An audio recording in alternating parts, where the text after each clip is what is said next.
El mensaje de hoy se llama El Rey que ha de venir. Estamos todavía dentro de la serie de David. Yo estaba orando como el día, fíjense ustedes, el día martes yo comencé a sentir en mi corazón que terminaba esta serie de David y voy a comenzar una serie sobre los tiempos finales.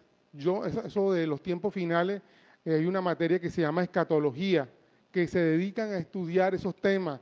Hay pastores que usted lo ve que ya tienen las características de cómo va a ser el anticristo y no sé qué, y comienzan a... Desafortunadamente yo no soy escatólogo, no manejo esos temas, pero cuando estudié en el seminario, algo vi de eso, entonces algo entiendo. Entonces voy a tratar de compartir lo que Dios va mostrándome, conectado también con lo que estamos viendo en estos tiempos. Eso lo sentí el día martes. Lógicamente yo no sabía, no le voy a decir, sí, Dios me mostró que iba a pasar esta semana algo. No, pero sí hubo en mi corazón el sentir de hablar de los tiempos finales. Y yo orando esto, también sentí que Dios me dijo, mira, arranca por David. Y bueno, eso vamos a estar hablando, cómo este tema de David del Antiguo Testamento se conecta con los eventos finales que vamos a estar, o que estamos ya viviendo, como mi esposa decía, Israel es clave dentro del reloj de Dios. Lo que sucede en Israel es como una señal para el pueblo de Dios de cómo está corriendo el tiempo, porque Jesús nos dejó muchas señales. Exactamente Jesús no nos dijo, voy a venir en el año 2024, no dijo eso, pero Él nos dejó señales de cuándo comenzaba el tiempo final.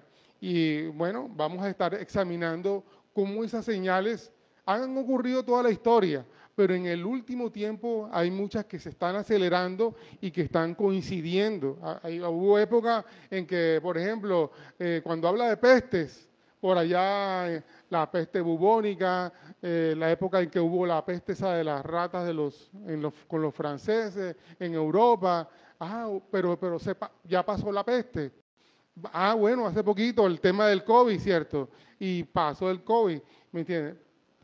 Pero esas pestes aisladas con otras señales que están acelerándose, como el tema de los temblores, el tema de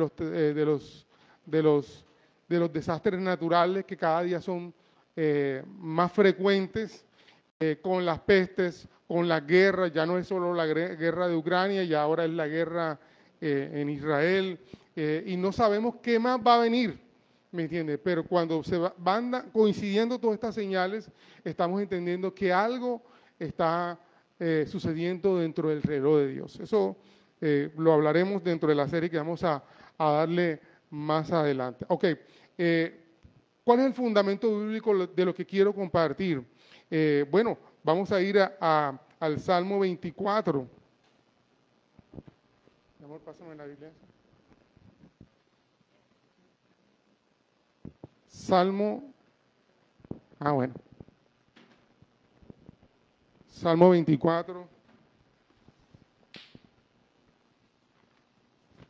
No es una bomba, fue Melanie. Así que todo el mundo está así cuando oye, ¡pum! Ahora cree que es una bomba. Del versículo 7 al versículo 10. Sí, o todo el tema. Sí, no, solo 7 al 10. Alzad, oh puertas, vuestras cabezas, y alzaos vosotras puertas eternas, y entrará el Rey de gloria. ¿Quién es este Rey de gloria? Jehová, el fuerte y valiente, Jehová el poderoso en batalla. Alzad, oh puertas, vuestras cabezas, y alzaos vosotras puertas eternas, y entrará el Rey de gloria. ¿Quién es este Rey de gloria? Jehová de los ejércitos es el Rey de gloria. Hechos capítulo 15.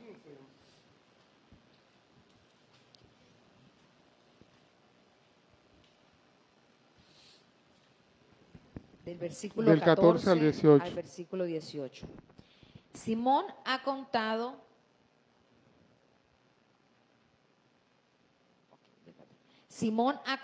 cómo Dios visitó por primera vez a los gentiles para tomar de ellos pueblo para su nombre. Y con esto concuerdan las palabras de los profetas como está escrito.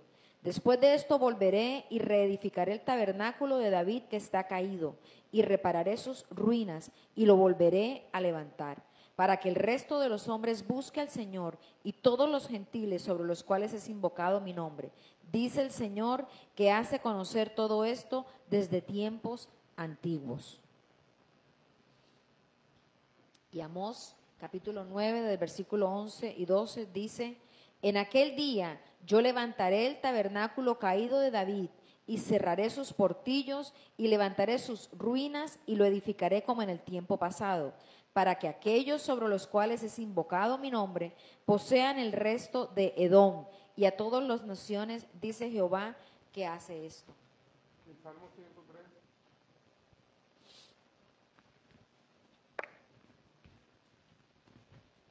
Versículo 19 dice: y Jehová estableció en los cielos su trono, y su reino dominará sobre todos. Amén, amén.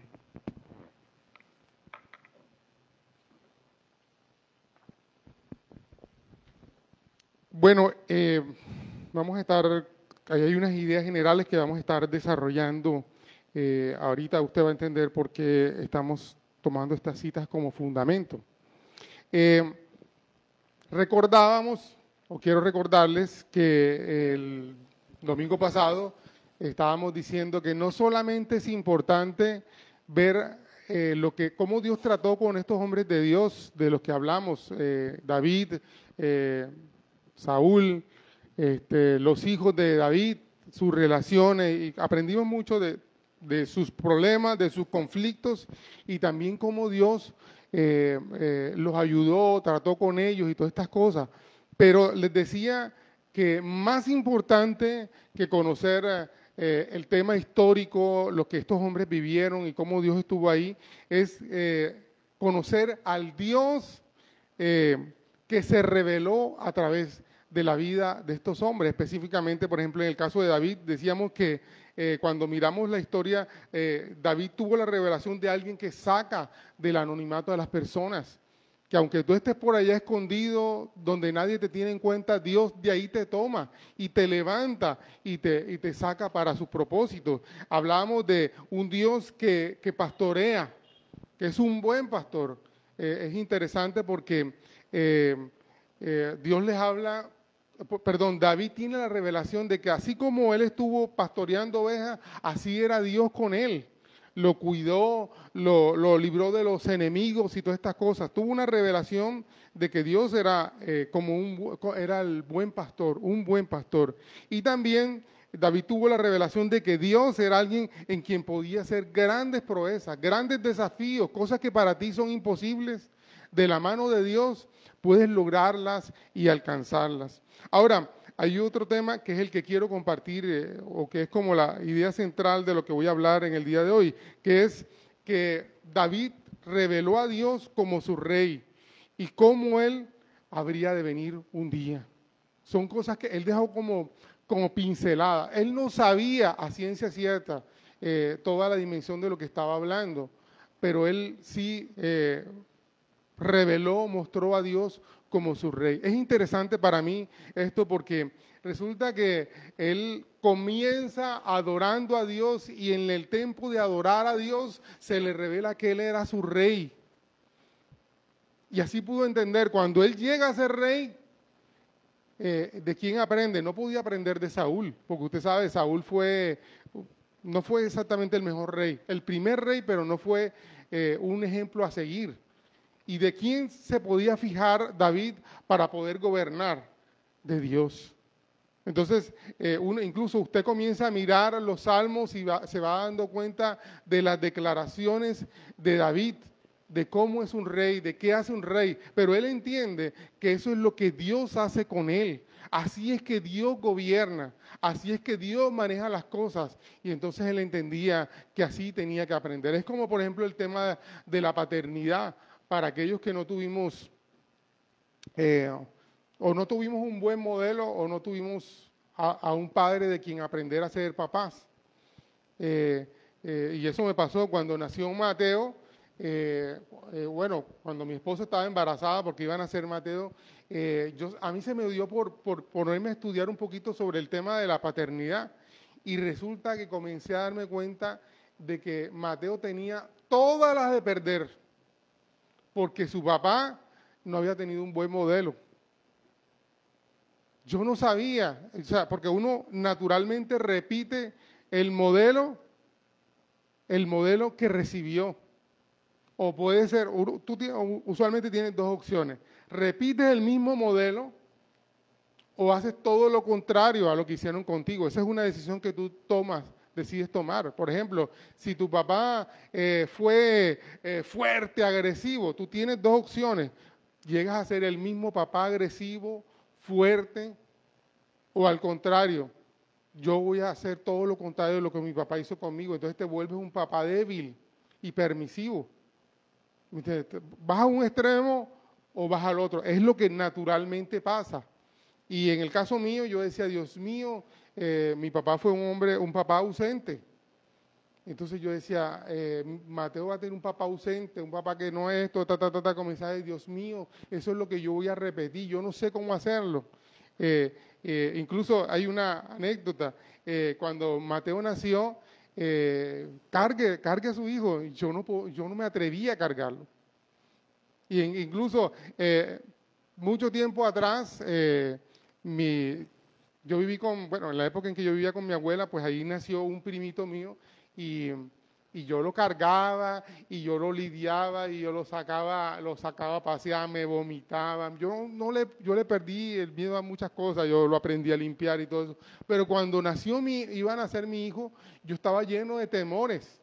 Y cuando me lo pusieron en las manos, yo no quería cargarlo porque yo creía que se me iba a caer porque yo no sabía cómo agarrarlo, después que había agarrado tantos niños ajenos.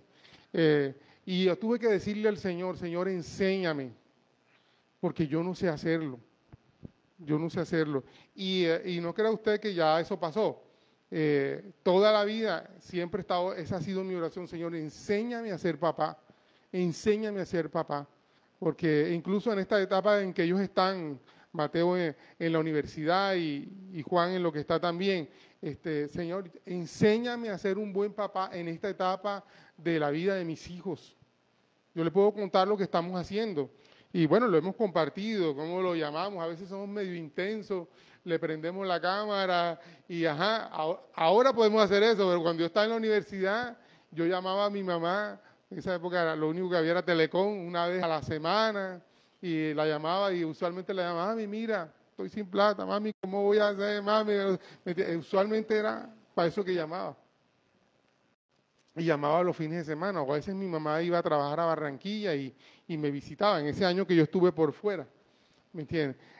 Pero el tema es que lo que yo estoy tratando de hacer con ellos es lo que yo entiendo que es lo que estoy viendo de Dios en esta época, hablar con ellos, preguntarles, ¿me entiendes? Tratar de entrar al corazón de ellos, ¿entiendes? Hay preguntas que yo les hago, yo les pregunto a ellos de todo. Mira, ¿cómo va el corazón? ¿Cómo así, papi? ¿Cómo va el corazón? Sí, hay alguna chica por ahí que está dándote vuelta, no sé qué, ¿cómo está con lo que dejaste acá en Colombia? ¿Cómo está? ¿Cómo va la sexualidad? Yo les pregunto. Temas a veces que son como difíciles para los hombres o para los papás. Yo le pregunto, mijo, ¿cómo va esto? Tú estás allá solo, ¿cómo va la cosa? ¿Me entiendes? Hay que preguntar y escuchar lo que ellos nos dicen. Y no has tenido pensamientos así, y no has no sé qué cosa, y cómo vas con el internet, todo eso hay que preguntarlo, ¿cierto? Para poder entender, para poder conectar. Y es lo que yo he sentido que es como Dios me ha guiado. Tal vez, seguramente, ellos desearían que yo hiciera otras cosas, tal vez debo hacer otras, pero estoy en ese proceso aún de aprender la etapa en la que estoy. Entonces, conectándolo con el tema, David no tenía, o sea, y los modelos que habían eran los modelos de los reyes del mundo, de las otras naciones. Entonces, para poder ser un rey, usted sabe, se acuerda, a él lo ungieron Y 15 años después es que él llega a ser rey. Entonces, en esos 15 años, cuando él está en el desierto y huyendo y todas estas cosas, Dios se le está revelando a él de lo que realmente hace un rey. Pero cuando se le está hablando y revelando de quién es ese rey, está revelándole que Dios es rey. Porque antes no se veía, no se ve en las escrituras esa revelación. Hay reyes. El primer rey de Israel fue Saúl, ¿me entiendes? Pero habían otras naciones que ya tenían rey. Incluso, ¿por qué tienen el primer rey? Porque los israelitas los israelitas le dijeron, nosotros queremos tener un rey como las otras naciones tienen. Y al principio Dios no quería, pero el pueblo insistió tanto. Bueno, está bien Samuel, porque Samuel era el profeta a quien le estaban pidiendo que nombrara un rey. Bueno, está bien Samuel. Ahí está, bueno, y le mostró que era Saúl, ungieron a Saúl y Saúl fue el primer rey, ¿me entiendes? Pero no había la revelación para Israel que Dios era su rey. Entonces, con David viene esa revelación. Ahora, ¿dónde viene esa revelación? Esa revelación viene no por Netflix, no por internet, no por cartas. Esa revelación viene de su intimidad con Dios. En los tiempos que se ancaba en el desierto, en la persecución para cantar, para adorar a Dios, se le comenzó a revelar que él era su rey. Usted sabe, David era un rey adorador. Además de que era un guerrero y todas estas cosas, prioritariamente era un rey adorador. ¿Y eso qué tiene que ver con nuestra vida? Amado, que en las decisiones, y es algo repetitivo, en los grandes desafíos que tenemos, en nuestra vida, en los que nos sentimos paralizados por el temor, no sabemos qué puerta se va a abrir ni qué abrir, tenemos que ir a donde Dios y buscar intimidad. No es leer el salmito del día, el versiculito que me diga, ya yo tuve, Señor, ten misericordia. Esa es una relación superficial. Una relación profunda, agarra la porción, la lee y le pregunta, Señor, ¿qué quiere revelarme en esto? Y Dios va mostrándote, Dios va hablándote. Y tú a veces habrán cosas que Dios te habla, que tú no sabes ni para qué es. Un ejemplo, el martes en mi tiempo de oración estaba, Señor, ¿cuál es la serie que continúa? Y el Señor me habló. Los temas que tienen que ver con el final de los tiempos. En la intimidad, no es que bueno, va a pasar algo en Israel y yo sé, ahora vamos a aprovechar y tiramos y conectamos. No. Fue el martes, antes de que pasara todo este bololó, ya Dios estaba hablándome y yo no entendía el por qué. Entonces, tú tienes tu tiempo de intimidad con Dios, Dios va a hablarte y tú ahí y en el decurso de los días, tú vas a entender lo que Dios te dijo. ¿Y por qué te lo dijo? A veces no lo entendemos enseguida. A veces tú estás preguntando por la cena y Dios te habla del desayuno del día siguiente. ¿Y por qué? Bueno, Dios sabe, lo vas a entender después. Yo recuerdo, entre tantas anécdotas, yo recuerdo que una vez, una mañana, hubo una época en que yo jugaba squash allá en Cartagena y yo aprovechaba, jugaba con otra persona y mientras esa persona llegaba, yo ponía las alabanzas ahí en el cubículo ese donde uno juega y yo comenzaba a darle.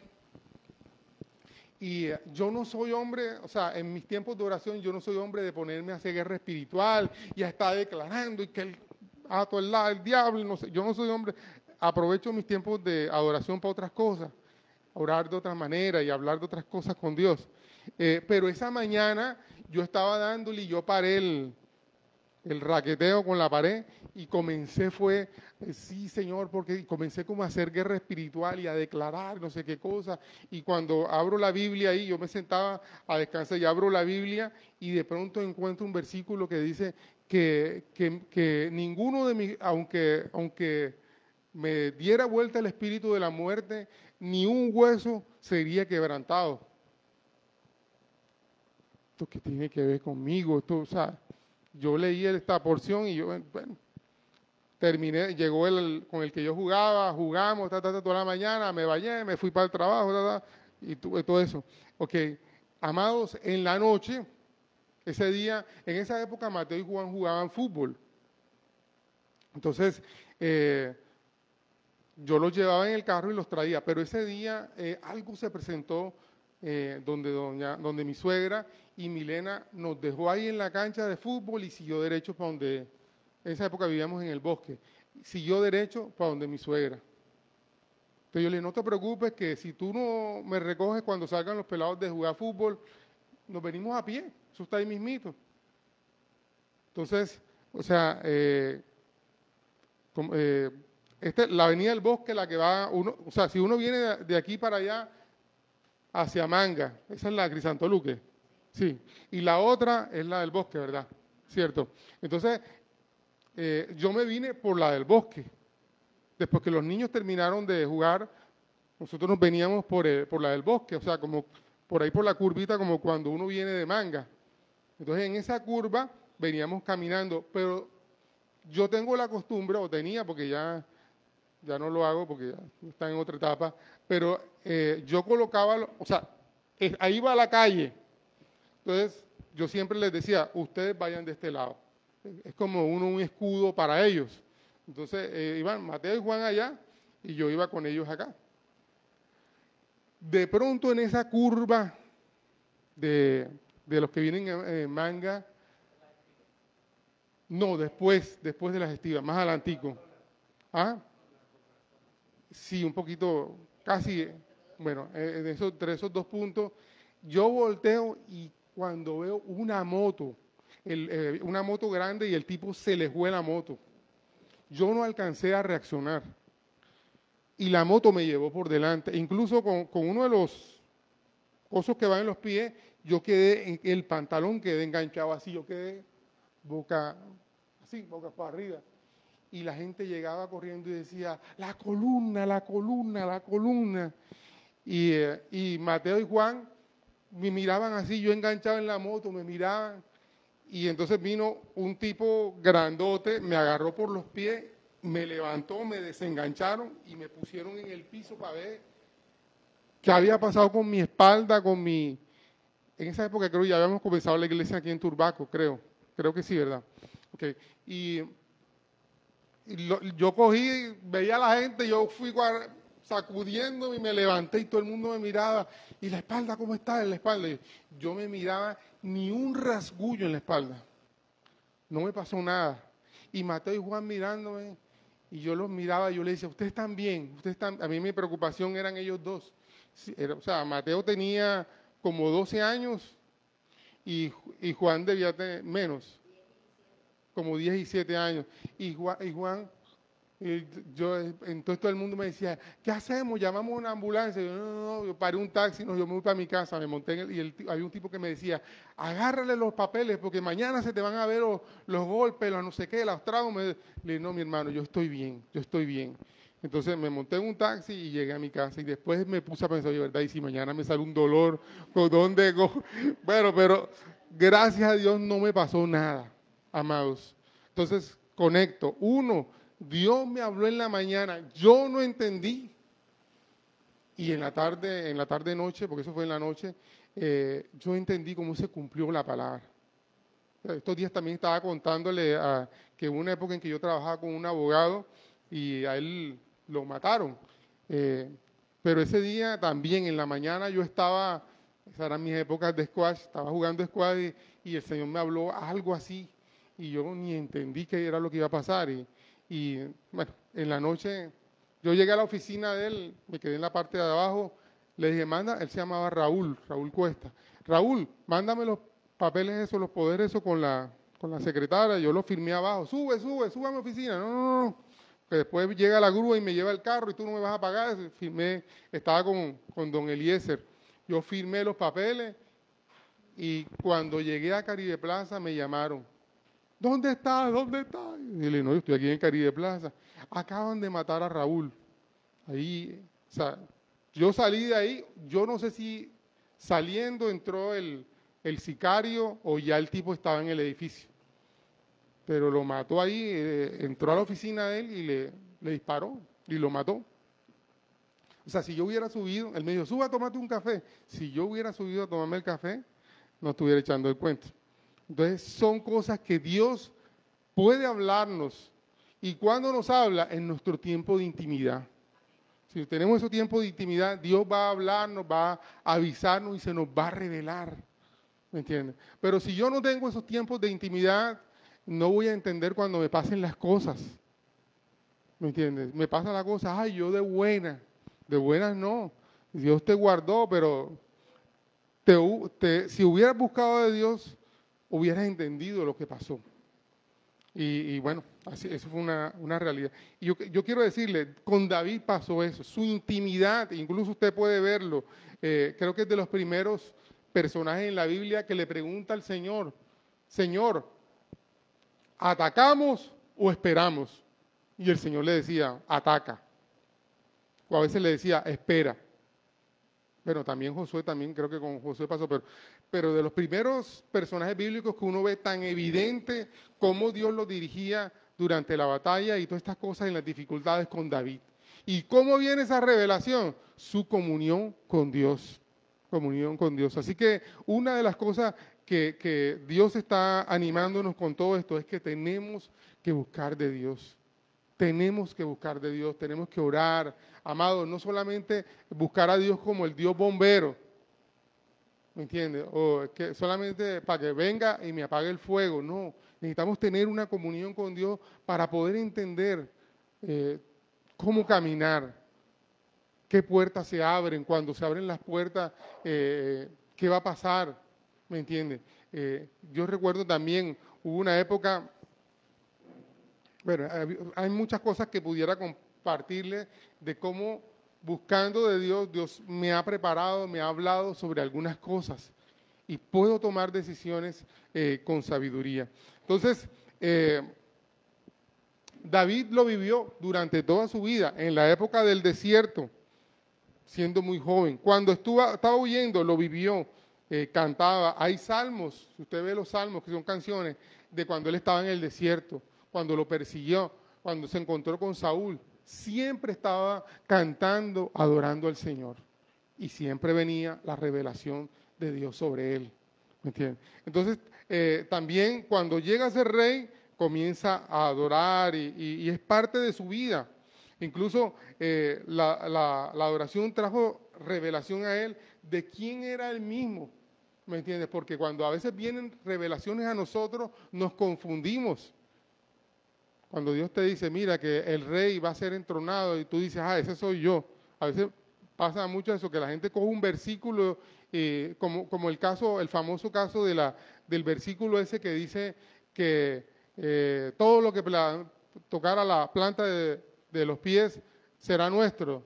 Entonces uno ve cantidades de cristianos haciendo eso y pisando. Yo recuerdo una vez una camioneta, o sea, hermosa, había la gente enseguida poniéndole el pie, lo que pisar en la planta, no trabajes para que veas tú que no va a llegar a nada. Entonces, pero esa palabra de lo que pisar en la planta de vuestros pies fue dicha a alguien específicamente. Eso no es para todo el mundo, eso fue hablado a alguien. Ahora, también Dios puede hablarte a ti y decirte, mira, así como lo hice con este personaje, yo quiero que tú también pises este lugar porque este lugar será tuyo. ¿Me entiendes? Pero son palabras específicas que Dios habla a determinadas personas. ¿Me entiendes? A veces agarramos el versículo y lo cogemos a la loca, ¿cierto? Y como empezamos a pisar a todos lados, eso no es así, hermano. Usted necesita en esa intimidad que Dios lo dirija. Incluso puede pasar eso, usted está orando y el Señor trae revelación a usted ese tema. Entonces usted sabe cómo actuar, pisar el lugar en fe, proféticamente y todo eso. Ahora, este rey adorador estableció un sistema de adoración para la nación. Podemos verlo ahí en 2 de Samuel.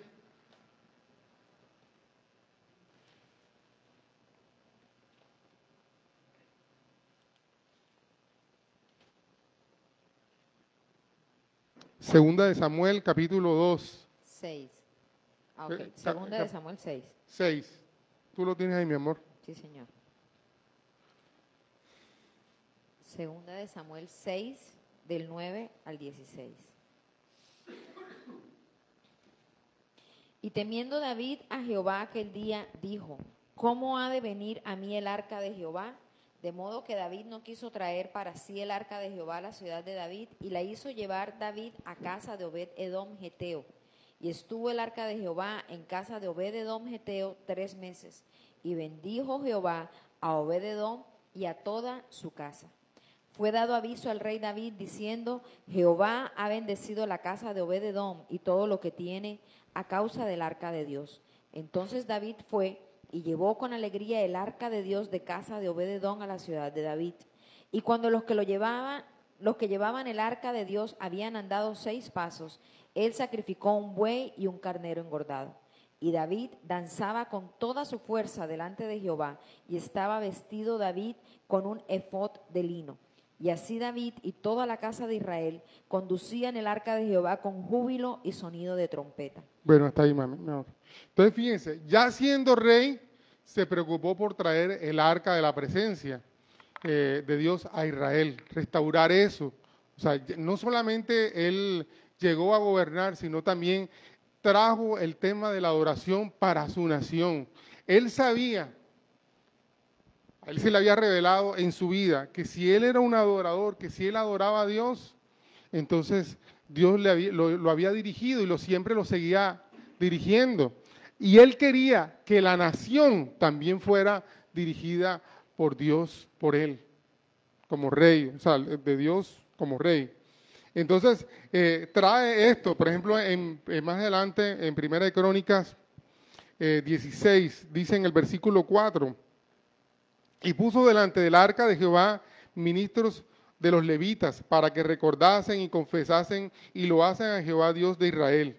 Asaf el primero, el segundo después, Zacarías, Jehiel, bueno, todo un sistema, personas que estableció para que se encargaran del tema de la adoración y de la alabanza, que continuamente el pueblo estuviera adorando y alabando al Señor. O sea, eso era, como dicen por ahí, para que el fuego no se perdiera en la nación. Es interesante eso porque o sea, hay un desbalance. A veces nosotros queremos demasiado espiritual y nos olvidamos de los temas administrativos. Pero David no, y sobre todo cuando llega a Salomón con mucha más razón. Ese equilibrio en tener una relación con Dios, pero también de manejar el tema administrativo, en el caso del gobierno de la nación, ¿cierto? Usted no puede aspirar, a veces nosotros creemos que llegue, y ha sido el gran, voy a decirlo, sofisma o idea, que nuestra nación se va a componer cuando llegue un presidente cristiano, y eso no es así, ¿me entiendes? Porque alrededor de un presidente, por muy temeroso de Dios, si no conoce cómo funciona el Estado, si no sabe, si no tiene un equipo administrativo, va a continuar todo igual. Si no se dan ciertas condiciones, todo va a continuar igual. Sí, necesitamos gente de Dios que entre a lugares para que tenga el temor de Dios y todo eso, pero es una idea que no es aterrizada. ¿Cierto? Necesitamos gente que sepa manejar. Es como, por ejemplo, el tema de la adoración. Hay gente que te puede tener un buen corazón y pasa todo el día orando y levantando las manos. Y todo eso, pero eso no quiere decir que porque tú hagas eso, te vas a parar acá a dirigir la alabanza, porque de pronto ni afinas. Ay, pero es que él tiene un buen corazón. Sí, pero es que como estás desafinado, todo el mundo se pierde cuando te oye cantando. Ya me hago entender. Entonces, necesitas conocer la parte, cómo funcionan las cosas, y él estableció músicos ahí que se encargaran de esos temas, ¿me entiendes? Y en el proceso también lo fue mejorando y perfeccionando. En este momento, pues, ahí está, aquí tenemos a Jonathan aprendiendo a tocar piano, y él tiene un profesor y también Freddy lo agarra por ahí, le está dando secreticos para ir mejorando. Necesitamos formar, enseñar, porque si no solamente vamos a salir con el chacuchá todos los domingos. y necesitamos crecer, ¿me entiendes? Entonces necesitamos tener la parte administrativa, pero tener una relación con Dios que nos mantenga, que nos dirija en todo lo que hacemos. Y David entendió eso. No era solamente que él tuviera temor de Dios y creyera en Dios, sino que él quiso traer eso a la nación. Ahora, ¿cómo lo aterrizo yo a mi contexto? Amado, no es solo que tú creas en Dios, no solo que tú temas a Dios, eso tienes que traerlo a tu casa también. Que tus hijos también te vean orando. Que cuando tú tienes problemas, tú doblas tu rodilla. Aunque tus hijos nunca te digan nada, ellos recordarán. Cuando mi papá tenía problemas, doblaba rodillas y Dios hacía milagros.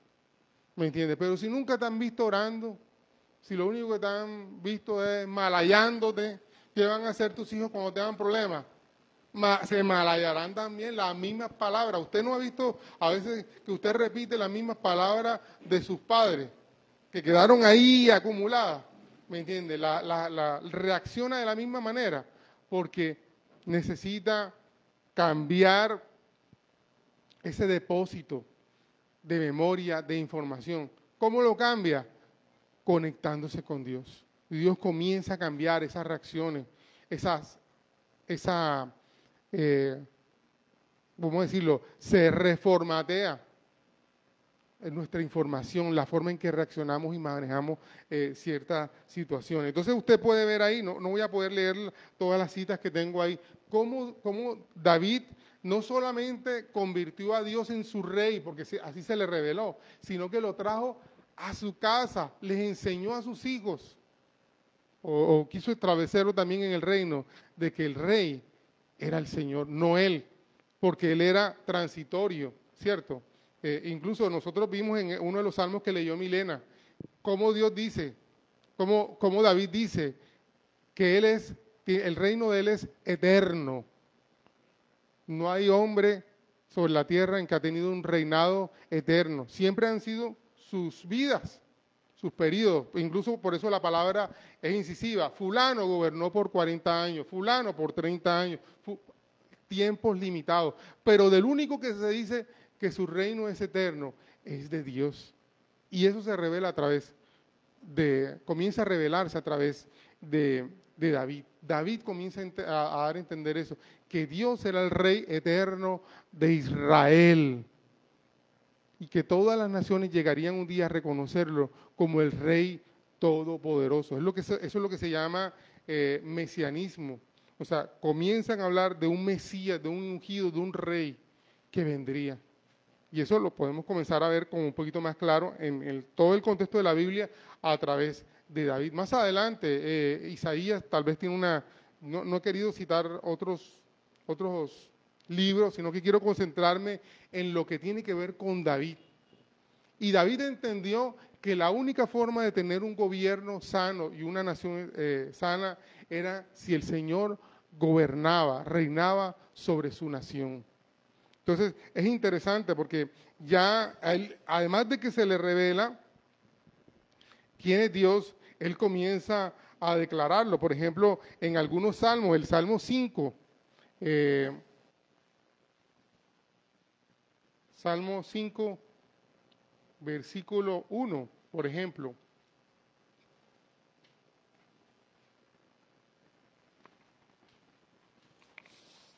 Uno y 2. Escucha, oh Jehová, mis palabras, considera mi gemir. Está atento a la voz de mi clamor, Rey mío y Dios mío. Rey mío, mira cómo conecta las dos. O sea, él no estaba refiriéndose a un rey terrenal. Rey mío y Dios mío. Porque a ti oraré. Exacto. Entonces, fíjense cómo David comienza a través de sus canciones, de los salmos, a mostrar a un Dios rey. Un Dios rey. Y de quien dirigía y de quien dependía su dirección, porque el versículo que sigue dice, oh Jehová, de mañana oirás mi voz, de mañana me presentaré delante de ti y esperaré. Amén. Ahora el Salmo 9. Versículo 6 y 11. 6 a 11. Los enemigos han perecido, han quedado desolados para siempre, y las ciudades que derribaste, su memoria pereció con ellas. Pero Jehová permanecerá para siempre, ha dispuesto su trono para juicio. Él juzgará al mundo con justicia y a los pueblos con rectitud. Entonces, fíjense, ahora lo está revelando como alguien que tiene su trono y que en su trono hace justicia, que es verdaderamente juez de todo lo que ocurre. Porque es que hay una cosa, nosotros hacemos juicios, los gobiernos hacen juicios, pero no quiere decir que sus juicios sean ni eternos, ni sean realmente justos. Pero David comienza a revelar a alguien que podría establecer su reinado y generar verdaderamente justicia. Entonces está hablando de Dios. En el capítulo 24, el Salmo 24, ya como para este versículo 10, dice que eso lo hemos cantado también, perdón, desde el 8. ¿Quién es este Rey de gloria? Mi amor, desde el 7. 24. 24 desde el 7. Este fue el que yo leí primero, ¿no? Alzad, oh puertas, vuestras cabezas, y alzaos vosotras, puertas eternas, y entrará el Rey de gloria. ¿Quién es este Rey de gloria? Jehová el fuerte y valiente, Jehová el poderoso en batalla. Alzad, oh puertas, vuestras cabezas, y alzaos vosotras, puertas eternas, y entrará el Rey de gloria. ¿Quién es este Rey de gloria? Jehová de los ejércitos, Él es el Rey Amén. de gloria. Pero hay otra cosa importante, mostrando la sabiduría, mostrando el poder de Dios como Rey, hay cosas que no podemos olvidar. Él es el Rey y nosotros somos sus siervos. Amado, yo quiero, parece bobo o sencillo lo que estoy diciendo, pero amado, esto es trascendental. ¿Sabe por qué, amado? Porque ese no es el evangelio que estamos viendo. El evangelio que estamos viendo es nosotros somos reyes y Él es el siervo. Nosotros ordenamos, decretamos. ¿Quiénes son los que emiten decretos? Los reyes. Pero en lo que estamos viendo, nosotros emitimos el decreto y Él es el que obedece. Volteamos la ecuación. ¿Me entiende? Y no, es al revés. Él decreta, Él ordena y nosotros obedecemos. ¿Me entiende? Y eso es una cosa que tenemos que cambiar porque desafortunadamente vemos, ahora antes nos influenciaba mucho el televisor, ahora el TikTok, ahora no sé qué cosa y todo el mundo comienza a ver prédicas, ay, mira lo que dijo fulano, que haz esto, que no sé qué, una cantidad de cosas, pero va en contra de un principio simple. ¿Cuál es el principio simple? Él es el Rey y nosotros somos sus siervos. Entonces, de ahí en adelante, cambia tu forma de orar, ¿cierto? Comenzamos a pedirle, Señor, ¿qué es lo que tú tienes establecido para nosotros? ¿Qué es lo que tú tienes decretado para nosotros? ¿Qué es lo que quieres revelar?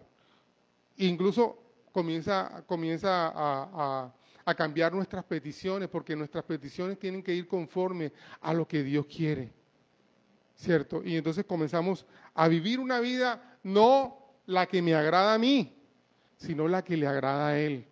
Hay cosas que a mí no me agradan, hay cosas con las que yo no me siento cómodo, hay cosas que dice la Biblia que no me gustan, no le gustan a mi carne, ¿me entiende? Pero es lo que Dios dice. Entonces yo tengo que comenzar a cambiar mi forma de pensar, porque entonces yo he estado equivocado. Si eso es lo que Dios dice, entonces yo he estado equivocado. Señor, cambia mis pensamientos, cambia la forma en que yo me relaciono contigo para comenzar a hacerlo más fácil y ligero. Yo quiero recordar un ejemplo que siempre he puesto. Una vez, recuerdo que era un diciembre, y yo estaba viendo algo, estaba concentrado viendo algo. Yo no sé a cuántos le pasa eso, pero cuando los hombres, los varones estamos así concentrados haciendo algo, siempre se aparece la esposa, mi amor, tú puedes ir a buscarme tal cosa. Entonces, Milena apareció por ahí y me dijo, tú puedes buscarme, vamos a preparar algo. Era como algo con carne, se necesitaba carne molida, pero tienes que comprar carne de esta y tienes que decirle al carnicero que lo muela. Ahí, que tú lo estés viendo, no que te vendan la de ahí, porque eso... Agarré tú, usted sabe, uno va, cuando lo mandan a hacer eso, uno sale gozoso. Señor, quiero que vale uno... Llegué yo allá, pero resulta que cuando yo llego ahí creo que era la Olímpica, porque eso fue en Armenia, no mentira, en Santa Marta. Entonces llego al punto ese y había una señora antes que yo, y la señora pidió también, pero la señora escogió la carne que quería. Y entonces yo veía que el carnicero estaba con mala cara porque el tipo metía el molino, trabado. Ay, ¿cuánto te vas a demorar? Le decía a la señora, que usted cogió esa carne dura. Y se cogió la carne más dura y quiere que eso va adelante. Y entonces, bueno, cuando se fue la señora, el tipo estaba echando, ¿quieren carne molida, blandita? Y cogen la carne más dura, está echando. ¿Y tú qué quieres? Bueno, yo quiero carne molida, pero de la que es blandita, de la que... Entonces, el tipo cogió así la carne y la metió en el molino. ¡Zum! Pasó enseguida. Amados, moraleja, ¿me entiendes? Que tú pases rápido por el molino, depende qué tan duro eres tú. Si tú eres duro y que no, yo no quiero porque no, ahí estarás como el molino. Pero si tú te dispones de corazón y dices, Señor, mira, aquí estoy, lo que tú eres el rey, tú dispón, entonces la carne va a pasar rápido, ¿me entiendes? Esos procesos que se demoran y se demoran, tiene que ver a veces con nuestra actitud en el corazón. Entonces, bueno, no quiero decir sí, pero entonces, ¿qué tengo que hacer yo? Amado, bajar la cabeza delante de Él. No delante de los hombres, no, amado, porque es que a veces lo tomamos como personal. Yo no me le voy a humillar a fulano, es que no se trata de que te le humilles a fulano, es tu tema con Dios. Entonces vienes delante de Dios, Señor, yo me humillo delante de ti, Señor. Haz tu voluntad. Otro tema, otro ejemplo, yo les he contado, cuando Juan David, cuando mi hijo menor estaba en la UCI, ahora recién nacido,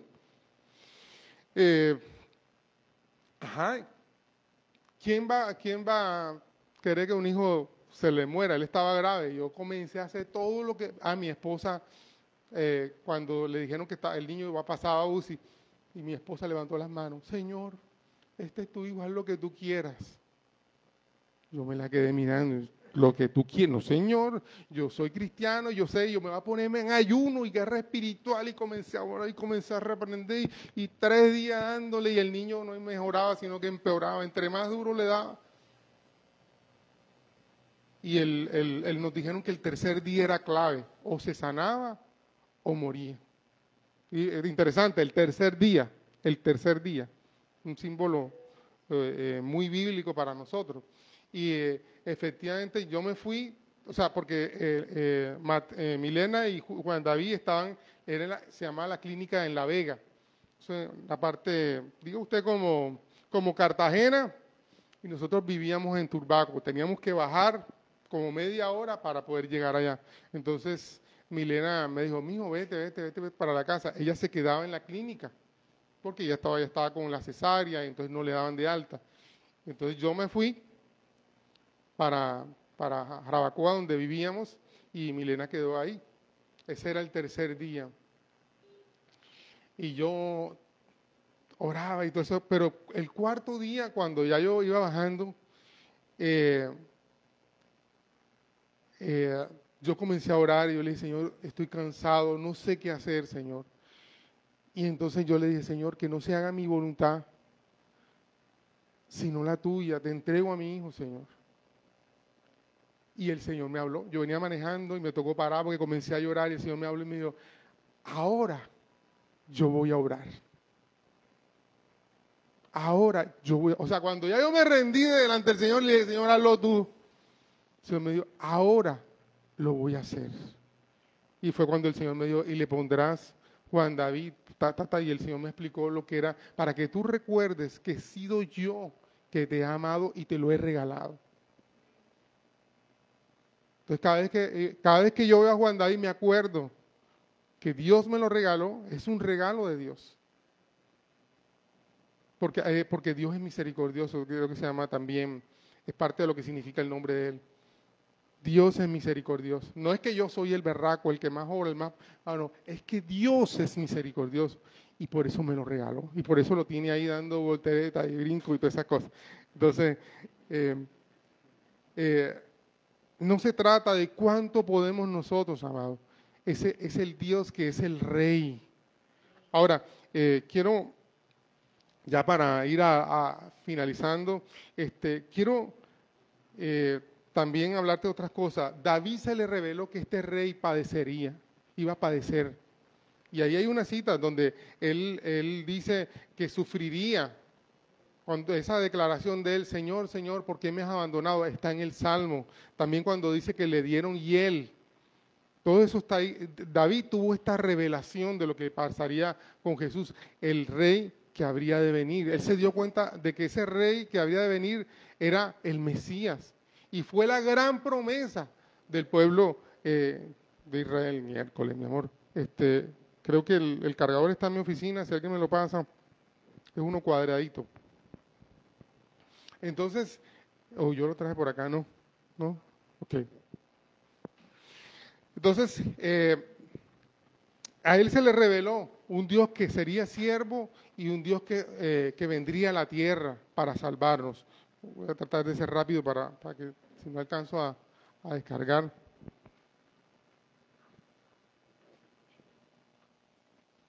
Sí, no importa, no me venda, ¿verdad?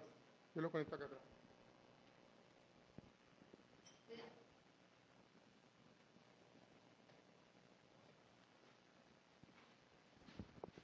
Ok, entonces es importante este tema porque a veces nosotros somos como esa imagen, no tenemos un enfoque claro. Tenemos una percepción de quién es Dios. Sí, sí, Dios existe, pero la percepción que yo tengo no es clara, es como esa imagen. Y necesitamos ver a Dios no como yo quiero, sino como Él es. Y es una de las peticiones que tú tienes que hacerle a Dios. Señor, muéstrame como tú eres. ¿Me entiendes? Yo te digo, yo no tengo una visión perfecta de Dios. Cada día descubro cosas de Dios. Y cada vez descubro que a veces conceptos que yo tenía de Dios estaban equivocados. Cada vez Dios va revelándome más y perfeccionando, como enfocando quién es Dios. ¿Quién es Dios? Y si alguien se te acerca y te dice, yo sé todo lo de Dios y yo tengo una visión perfecta, está engañado. Nadie puede tener ese conocimiento. Cada día tenemos una mejor percepción de quién es. Ahora, el rey debe entronarse en nuestro corazón. Cuando le permitimos a que Él se entrone en nuestro corazón, ahí es cuando comienza verdaderamente el enfoque correcto. Él es el rey, Él es el que manda y que tiene siervos a quienes les da orden. Esos somos nosotros. Hay una frase de un hombre que ya murió. Él decía, porque a veces nosotros le entregamos áreas de nuestra vida. Sí, Señor, yo te entrego el área profesional de mi vida, pero hay otra área que, por ejemplo, el área sexual, yo solo la manejo yo. O te entrego mi área sexual, pero no te entrego mi finanza, o no te entrego mi genio, y no, entregamos áreas de nuestra vida, así como una casa dividida, ¿cierto? Una casa. Entonces, a veces le entregamos una habitación, a veces le entregamos el patio, a veces la cocina, pero a la larga, Él no es rey de todo, porque hay áreas que nosotros seguimos manejando como nos da la gana. Entonces, este hombre decía, si Él no es rey de todo, no es rey de nada. Es solo un visitante. Él está visitando nuestra vida. Pero si Él no lo gobierna todo, no es rey de nada. Es no es rey de nada, de lo absoluto de nuestra vida. Necesitamos, precisamente para tener un enfoque correcto, permitir que Él sea el rey de nuestra vida. Eso es un proceso. Esa es la vida. Estamos de paso en la tierra conociendo a Dios y Él entronándose poco a poco en cada área de nuestra vida hasta que podamos reconocer que Él es el Rey de todo lo que somos.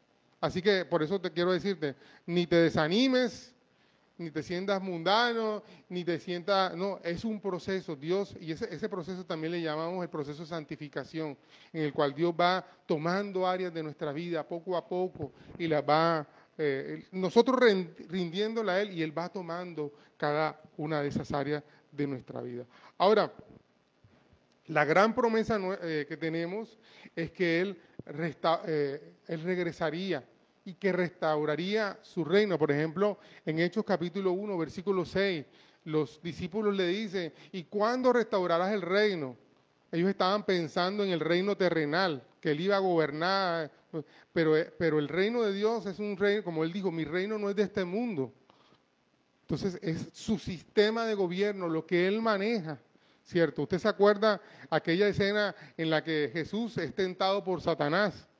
¿Sí se acuerda? Una de las tentaciones, Satanás le dice, mira, ahí están todos los reinos. Si te postras y me adoras, te entrego los reinos. Ahí hay un análisis. Habían reinos, o hay reinos, que estaban controlados por Satanás. Y dos, Dios está por encima de todo eso.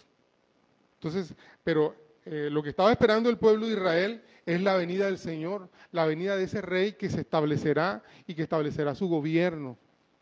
Ahora, eso está en Apocalipsis, ya en Apocalipsis nos habla de un milenio, 1000 años en los cuales Él gobernará. Eso es otra cosa más adelante que veremos, o que ya algunos de ustedes conocen.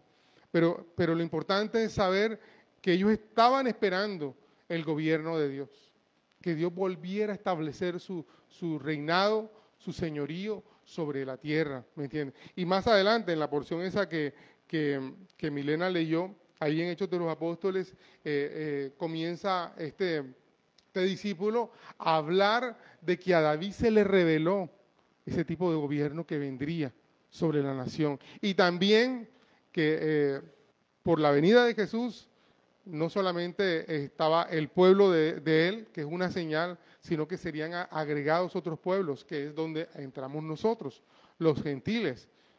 Aunque dentro del pueblo gentil, que somos muchos de nosotros, hay muchos de nosotros, como usted sabe, hubo una época en que todos los judíos estaban censados, pero hubo una época con un hijo de Salomón, cuando se divide el reino, se desaparecen todos esos registros donde se llevaba el control. Entonces ya no se puede decir, no se sabe con certeza quiénes son realmente judíos, porque esos escritos o esos censos o todo ese poco de cosas se perdió, ¿me entiendes? Entonces por eso en el Nuevo Testamento nos habla de una marca. Cuando el Señor venga, el Espíritu Santo nos habrá sellado y nos identificará como su pueblo. Y ahí aparecerán los famosos 144,000, 12,000 de la tribu de no sé qué. O sea, ¿cómo saben cuáles vienen de cada tribu? Porque hay una marca que Dios entiende y divisa en cada uno de ellos. Y está hablando del pueblo judío. O sea, el pueblo judío no desaparece. Hay una, ¿cómo decirlo? Una corriente dentro del cristianismo que dice, no, ya nosotros somos el pueblo de Dios y a Israel fue desechado. No. El mismo apóstol Pablo habla en Romanos de que él no ha desechado. ¿Me entiendes? Ellos están como, entre comillas, dormidos para que los gentiles, todos nosotros pudiéramos llegar al conocimiento de Dios. Pero él no ha terminado su plan y su plan con el pueblo de Israel. El pueblo de Israel, usted sabe, fue arrasado de la tierra como en lugar geográfico, pero ellos como nación continuaron regados por todos lados en el mundo. Las guerras los regaron. Pero el siglo pasado, que ahí es donde viene uno de los grandes problemas, ellos entraron a donde está ellos supuestamente visitando, pero había un plan, comenzaron a volver todo y se armaron y se metieron ahí y dijeron, esta es la tierra de nosotros, este es Israel, y aquí nadie nos saca, y comenzó la guerra con todos los vecinos que estaban ahí. Entonces, por eso es que los vecinos de Israel, ninguno lo ve con buenos ojos, y sobre todo los palestinos, ¿Me entiendes? Porque sienten que son unos usurpadores, le robaron su territorio, pero es que ese territorio se los entregó Dios. Entonces ellos están peleando con el propósito y con el plan de Dios. Ahora, todo eso está escrito, ¿me entiendes? Todo lo que se va, todos los pueblos que se van a aliar en contra de Israel. Y es curioso, pero uno de los pueblos que se levantará contra Israel es Rusia. Siempre ha estado ahí como una señal que Rusia va a atacar a Israel. Y estamos viendo, Rusia está empeliculado acá con Ucrania, no sabemos dónde va a encajar y cómo va a conectar todas estas cosas. Pero amados, es un tiempo para estar alerta de lo que está pasando en Israel, porque acuérdense, este reino que fue prometido y establecido es Israel. Tiene que ver con el plan de Israel. Entonces tenemos que tener los ojos abiertos en todo esto. Mientras tanto, ¿qué tenemos que hacer? Tener los ojos puestos en Dios, pero los pies sobre la tierra. No vaya a ser como esos hermanos que, ay, esto se va a acabar, entonces comienza a hacer préstamos hipotecarios a todo el mundo. Eso que lo pague el anticristo. Amados, los pies sobre la tierra, pero los ojos en Dios, ¿cierto? Y cuando tenemos los ojos en Dios podemos actuar prudentemente. Entonces, y otra cosa que hay que traer de todo esto, amado, es traiga la adoración a su casa. Ponga alabanzas en su casa, enseña a sus hijos a adorar al Señor. ¿Sabe? Yo tengo que confesar, hay muchas cosas que mis hijos me vieron hacer en la casa. Orar, leer la Biblia. Hay un cuento pequeñito cuando una vez entramos al baño y encontramos a Juan David sentado en el inodoro con una Biblia. Y la mamá le preguntó, ¿y tú pero ella sabía, ¿y tú de dónde has visto eso que en la taza del inodoro se lee la Biblia? Yo he visto a mi papá.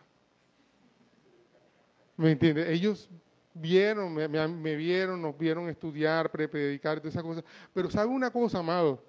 Hay una cosa que yo nunca tuve, a pesar de que usted me ve acá ministrando la alabanza, pero yo no fui de tanto tiempo de adoración en mi casa.